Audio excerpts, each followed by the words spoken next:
Yoga Guru Baba Ramdev for all wrong reasons గత కొంతకాలంగా వార్తల్లో ఉన్నాడు. ఆయన కంపెనీలు ఆయన పతంజలి ప్రొడక్ట్స్ అమ్మేటువంటి కొన్ని ఉత్పత్తులు దివ్య ఔషధాలుగా క్లెయిమ్ చేస్తూ అడ్వర్టైజ్మెంట్లు ఇవ్వడం, ఇంకా చాలా చాలా చేశారు. అలోపతిని అసలు వైద్యమే కాదు, శాస్త్రమే కాదు అని నిందించడము, కరోనా లాంటి రోగానికి తన దగ్గర మందుంది కరోనిల్ అని కేంద్ర మంత్రుల సమక్షంలో దాన్ని విడుదల చేయడము, క్యాన్సర్ లాంటి దాన్ని కూడా తాను క్యూర్ చేస్తానని క్లెయిమ్ చేసుకోవడము, ఆ పర్మనెంట్ క్యూర్ చేస్తానని క్లెయిమ్ చేసుకోవడము, ఇది చాలా అబ్జెక్షనబుల్. ఎందుకంటే మన దేశం పార్లమెంట్ చేసిన చట్టం ఉంది, అబ్జెక్షనబుల్ అడ్వర్టైజ్మెంట్స్, మ్యాజిక్ రెమెడీస్ను చట్టం అంగీకరించారు. క్యాన్సర్ చికిత్సలో ఇది తోడ్పడుతుంది అన్నా కూడా ఒప్పుకుంటారేమో, కానీ ఇది క్యాన్సర్కు పర్మనెంట్ క్యూర్ అంటే దానికి ఏదో ఒక ప్రయోగాత్మకంగా రుచి ఉండాలి.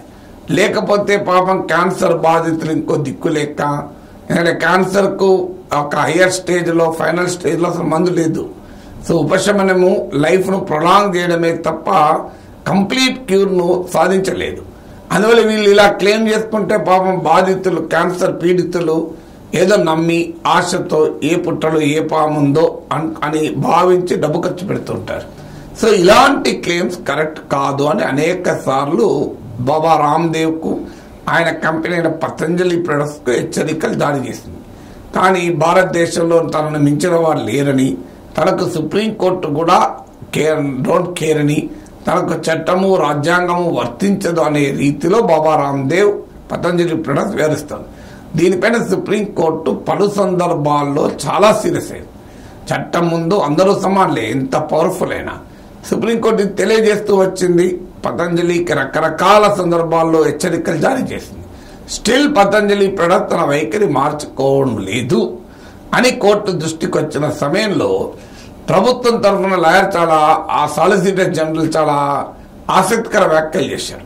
బాబా రామ్దేవ్ యోగా కోసం చాలా గొప్ప కాంట్రిబ్యూట్ చేశారు.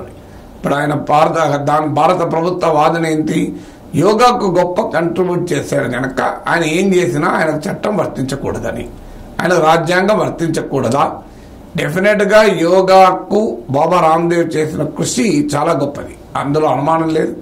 భారతదేశంలో లక్షలాది మందికి, కోట్లాది మందికి యోగాను తీసుకెళ్లడంలో బాబా రామ్దేవ్ కృషిని మనం సల్యూట్ చేయాల్సిందే. అక్కడ ఎలాంటి భిన్నాభిప్రాయం స్కోప్ లేదు.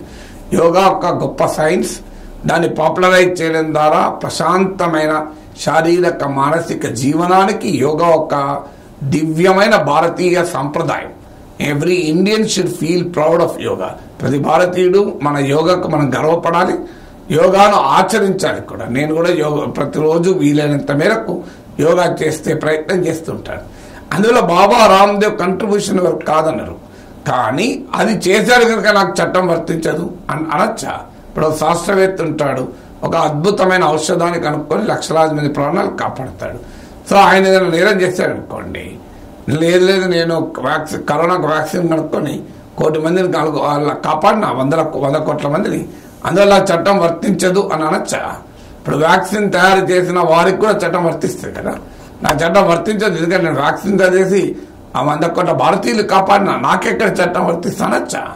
అందువల్ల క్లియర్గా ఇలా సుప్రీంకోర్టు న్యాయమూర్తులు భారత ప్రభుత్వ లాయర్ అయిన సాలిసిటర్ జనరల్ చెప్పారు, అయ్యా నీకు యోగా వేరు, పతంజలి ప్రొడక్ట్స్ వేరు. యోగా ప్రాచుర్యానికి బాబా రామ్దేవ్ గొప్ప కృషి చేయొచ్చు, కాదని ఎవరు అంటలేరు. కానీ మా పతంజలి ప్రొడక్ట్ చేస్తున్నటువంటి వ్యవహారాన్ని మాత్రం అంగీకరించమన్నారు. చాలా క్లియర్ లా పొజిషన్. ఎంత గొప్పవాడైనా, ఒక గొప్ప శాస్త్రవేత్త కావచ్చు, ఒక గొప్ప సంగీత విద్వాంసులు కావచ్చు, ఒక గొప్ప మేధావి కావచ్చు, సమాజానికి అనేక రూపాల్లో సేవలు చేసిన వ్యక్తులు అనేక మంది ఉంటారు, ఒక గొప్ప స్పోర్ట్స్ మెన్ కావచ్చు. But when it comes to law, వారికి కూడా లాకు అబైడ్ కావాల్సింది. ఒక రంగంలో అద్భుతమైన కృషి చేసినంత మాత్రాన చట్టం వర్తించదు, రాజ్యాంగం వర్తించదు అనే ధోరణి యాక్సెప్టబుల్ కాదు. We respect Baba Ramdev for his contribution to yoga. యోగాకు బాబా రామ్దేవ్ చేసిన కృషిని అందరము గౌరవిస్తాం. కానీ అదే సమయంలో పతంజలి ప్రొడక్ట్స్ మ్యాజిక్ రెమెడీస్ కు క్లెయిమ్ చేసుకుంటూ లక్షలాది మంది రోగులకు భ్రమ కల్పిస్తా అంటే అది చట్టం అంగీకరించదు. అదే సుప్రీంకోర్టు చెప్పింది.